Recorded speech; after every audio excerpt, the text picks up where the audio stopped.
Boss TV ವೀಕ್ಷಕರಿಗೆಲ್ಲ Manjunath Bhat ಗುರುಜಿ ಮಾಡುವ ನಮಸ್ಕಾರಗಳು.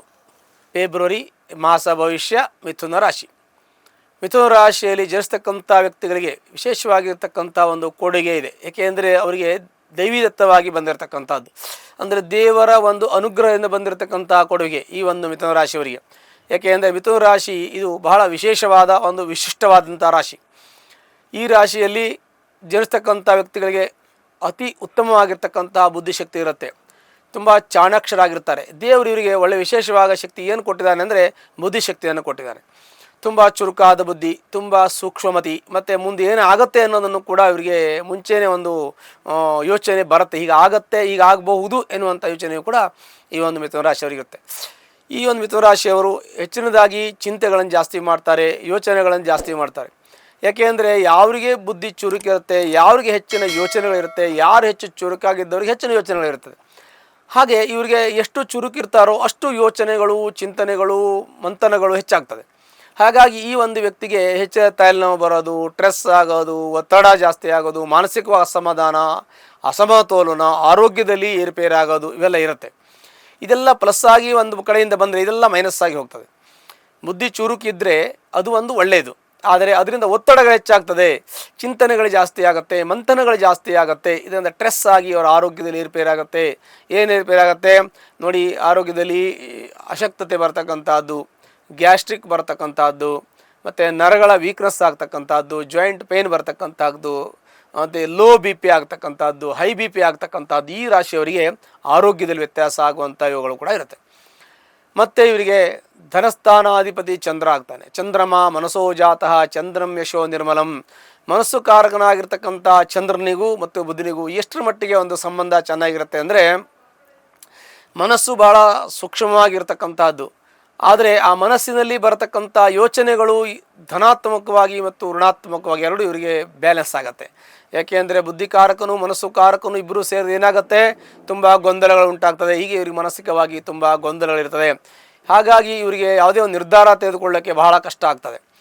ಅದರ ಜೊತೆಗೆ ಆರ್ಥಿಕವಾಗಿ ಚಿಂತನೆ ಮಾಡೋ, ಆರ್ಥಿಕವಾಗಿ ಇವರಿಗೆ ಚೆನ್ನಾಗಿರುತ್ತೆ, ಸದೃಢವಾಗಿ ಆರ್ಥಿಕ ಚೆನ್ನಾಗಿರುತ್ತೆ, ಅಂದರೆ ದುಡ್ಡು ಕಾಸು ಚೆನ್ನಾಗಿರುತ್ತೆ. ಈ ಒಂದು ರಾಶಿಯವರು ಇಂಜಿನಿಯರಿಂಗು, ಸಾಫ್ಟ್ವೇರ್ ಕೆಲಸವನ್ನು ಮಾಡ್ಬೋದು, ಹಾರ್ಡ್ವೇರ್ ಕೆಲಸವನ್ನು ಮಾಡ್ಬೋದು, ಕಂಪ್ಯೂಟ್ರಲ್ಲಿ ಕೆಲಸವನ್ನು ಮಾಡ್ಬೋದು, ಇವರು ಸಿನಿಮಾ ಇಂಡಸ್ಟ್ರಿಯಲ್ಲಿ ಮಾಡ್ಬೋದು, ಧಾರಾವಾಹಿಯಲ್ಲಿ ಮಾಡ್ಬೋದು.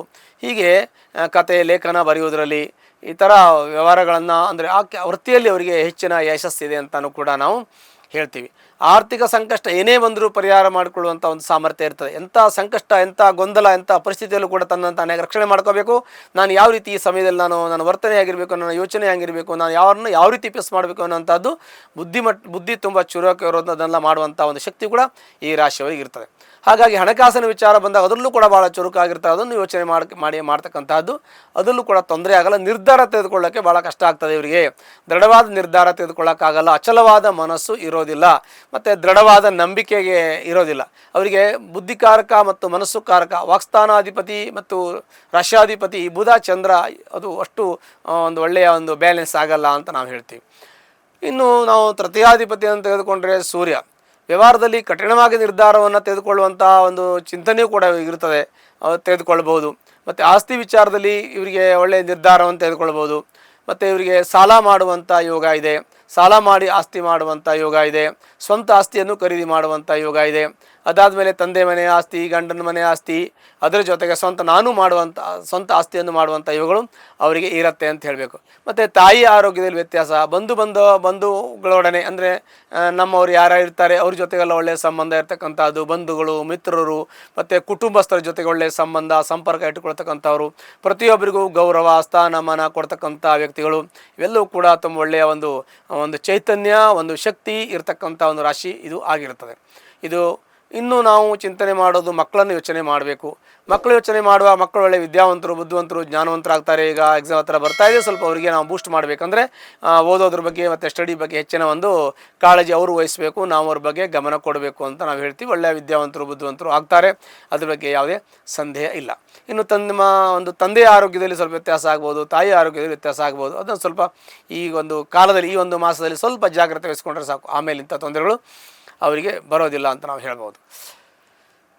ಇನ್ನು ದಾಂಪತ್ಯ ವಿಚಾರ ಮಾಡಿದ್ರೆ, ದಾಂಪತ್ಯದಲ್ಲಿ ಸುಖಮಯವಾಗಿರ್ತಕ್ಕಂಥ ಜೀವನ ಇರ್ತದೆ, ಯಾವುದೇ ರೀತಿ ತೊಂದರೆ ತೊಡಕುಗಳಿರೋದಿಲ್ಲ, ದಾಂಪತ್ಯ ಚೆನ್ನಾಗಿರುತ್ತೆ, ಸಣ್ಣ ಪುಟ್ಟ ಸಮಸ್ಯೆಗಳಿರ್ತದೆ. ಅದು ಭಿನ್ನಾಭಿಪ್ರಾಯಗಳು ಎಲ್ಲ ಒಂದು ಕಡೆಯಲ್ಲೂ ಇರ್ತದೆ. ತಂದೆ ತಾಯಿಯಲ್ಲಿ ಇರುತ್ತೆ, ಗಂಡ ಹೆಂಡತಿಯಲ್ಲಿ ಇರ್ತದೆ, ಅಣ್ಣ ತಮ್ಮದಿಲ್ಲಿರ್ತದೆ, ದಾಯಾದಿಗಳಲ್ಲಿ, ಸಹೋದರ ಸಹೋದರಿ ಯಾರೇ ಇರಲಿ, ಒಂದೇ ಮನೆಯಲ್ಲಿ ಎಲ್ಲರೂ ಇದ್ದರೂ ಕೂಡ ಒಂದು ಸಣ್ಣ ಪುಟ್ಟ ಭಿನ್ನಾಭಿಪ್ರಾಯಗಳಿರುತ್ತೆ. ಅದನ್ನು ಸರಿಪಡಿಸ್ಕೊಂಡು ಹೋಗೋದ್ರಲ್ಲಿ ಯಾವುದೇ ತೊಂದರೆ ಇಲ್ಲ. ದಾಂಪತ್ಯ ತುಂಬ ಚೆನ್ನಾಗಿರುತ್ತೆ. ದಾಂಪತ್ಯದಲ್ಲಿ ಸಣ್ಣ ಪುಟ್ಟ ತೊಂದರೆ ಇದ್ದರೆ ಅದಕ್ಕೆ ನಿಮ್ಮ ಜಾತಕವನ್ನು ಪರಿಶೀಲನೆ ಮಾಡಿಕೊಂಡು ಪರಿಹಾರವನ್ನು ಕಂಡುಕೊಳ್ಳಿ. ಇಲ್ಲ ನಿಮ್ಮ ಪ್ರಾಜ್ಞರು, ನಮ್ಮ ಹಿರಿಯವರು, ಹಿತಚಿಂತಕರ ಹತ್ರ ಕುಳಿತು ಚರ್ಚೆ ಮಾಡಿ ಅದು ಸರಿ ಹೋಗುತ್ತೆ. ಇನ್ನು ಪಾರ್ಟ್ನರ್ಶಿಪ್ ಬಿಸ್ನೆಸ್ಸಲ್ಲಿ ಕೆಲಸ ಮಾಡೋದಿದ್ದು ಅದರಲ್ಲಿ ಭಾಳ ಜಾಗ್ರತೆ ವಹಿಸ್ಕೊಂಡು ಮಾಡಬೇಕು. ಇಬ್ಬರು ಜಾತಕನೂ ಚೆನ್ನಾಗಿರಬೇಕು, ಮಾಡ್ಬೋದು ಅಂತ ನಾವು ಹೇಳ್ತೀವಿ. ಇನ್ನು ನಿಮ್ಮ ಒಂದು ಯೋಚನೆ, ನಾವು ಯಾವಾಗ ನಮ್ಮ ರಿಕ್ವೈರ್ಮೆಂಟ್ ನಾವು ಮುಟ್ತೀವಿ, ನನಗೆ ಒಂದು ಮನೆ ತೊಗೋಬೇಕು, ಯಾವಾಗ ತೊಗೋತೀನಿ, ನಂದು ಯಾವುದೋ ಸೈಟ್ ಮಾರಬೇಕು, ಯಾವಾಗ ನಾನು ಮಾರ್ಬೋದು, ಆಮೇಲೆ ನನಗೆ ಪ್ರಮೋಷನ್ ಯಾವಾಗ ಬರುತ್ತೆ, ಇದೆಲ್ಲ ಯೋಚನೆ ಮಾಡ್ತಾಯಿದ್ದೀವಿ. ಇದಕ್ಕೆಲ್ಲ ಸ್ವಲ್ಪ ಕಾಲ ಅವಕಾಶ ಕೂಡಿ ಬರುತ್ತೆ. ಬಂದಾಗ ನಾನು ಹೇಳ್ತೀನಿ, ಅದನ್ನು ಅನುಕೂಲ ನಿಮಗೆ ಆಗುತ್ತೆ, ಮಾಡ್ಕೋಬೋದು.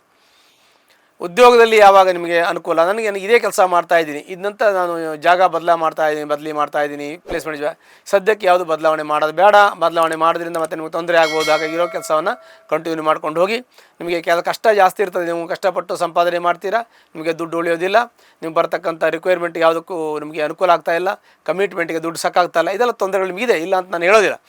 ಆದರೂ ಕೂಡ ನೀವಂಥ ಒಂದು ಸಾಲಗಾರರಾಗಬೇಡಿ. ಮತ್ತು ನೀವು ಯಾವುದೇ ರೀತಿಯ ಚಿಂತನೆಗಳನ್ನು ಜಾಸ್ತಿ ಮಾಡಲಿಕ್ಕೆ ಹೋಗಬೇಡಿ. ಸಮಯಕ್ಕೆ ತಕ್ಕನಾಗಿ ಎಷ್ಟು ಬೇಕೋ ಅಷ್ಟು ಮಾಡ್ಕೊಳ್ಳಿ. ಜಾಸ್ತಿ ಒತ್ತಡ ತೊಗೊಳ್ಳೋಕ್ಕೆ ಹೋಗಬೇಡಿ. ನಿಮ್ಮ ಸಮಸ್ಯೆಗಳೆಲ್ಲವೂ ಕೂಡ ಪರಿಹಾರ ಆಗ್ತದೆ. ನಿಮಗೆ ಸ್ವಲ್ಪ ಸಮಯ ತಗೊಂಡ್ಮೇಲೆ ನಿಮ್ಮ ಜಾತಕದಲ್ಲಿ ಅಥವಾ ನಿಮ್ಮ ಒಂದು ರಾಶಿ ಫಲ ಒಳ್ಳೆಯದಾಗತ್ತೆ. ಕಾಲ ಅವಕಾಶ ಕೂಡಿ ಬಂದಾಗ, ಒಳ್ಳೆ ಸಮಯ ಬಂದಾಗ ನಾನೇ ಹೇಳ್ತೀನಿ, ಒಳ್ಳೆ ಸಮಯ ಬಂದಿದೆ, ಇವಾಗ ನೀವು ಸೈಟು ಮನೆ ಫ್ಲಾಟು ತೊಗೋಬೋದು ಅಂತ ಸಮಯ ಬಂದಾಗ ನಾನು ಹೇಳ್ತೀನಿ. ಈಗ ಯಾವುದೇ ಹೊಸ ಕೆಲಸ ಕೈ ಹಾಕುವಾಗ ನಿಮ್ಮ ಜಾತಕ ಪರಿಶೀಲನೆ ಮಾಡದೆ ಹೋಗಬೇಡಿ. ರಾಶಿಯಲ್ಲಿ ನಿಮಗೆ ಸ್ವಲ್ಪ ಮಟ್ಟಿಗೆ ಮಧ್ಯಂತರವಾಗಿ ಮಧ್ಯಮ ಶುಭ ಫಲಗಳಿರ್ತದೆ, ಮಧ್ಯಮ ಅಶುಭ ಫಲಗಳು ಇರ್ತದೆ. ಶುಭ ಅಶುಭ ಎರಡು ಮಿಕ್ಸ್ ಆಗಿರೋದ್ರಿಂದ ನಿಮಗೆ ಯಾವುದು ಶುಭ ಇದೆ ಅಂತ ನೋಡಿಕೊಂಡು ಅದನ್ನು ಮಾಡ್ಕೊಳ್ಳೋದು ಭಾಳ ಉತ್ತಮವಾಗಿರ್ತಕ್ಕಂಥದ್ದು ಆಯಿತು. ಮತ್ತು ಖರ್ಚು ವೆಚ್ಚ ಜಾಸ್ತಿ ಇರ್ತದೆ, ಕೈಯಲ್ಲಿ ದುಡ್ಡು ನಿಲ್ಲೋದಿಲ್ಲ, ಎಲ್ಲ ಪ್ರಾಬ್ಲಮ್ ಇದೆ.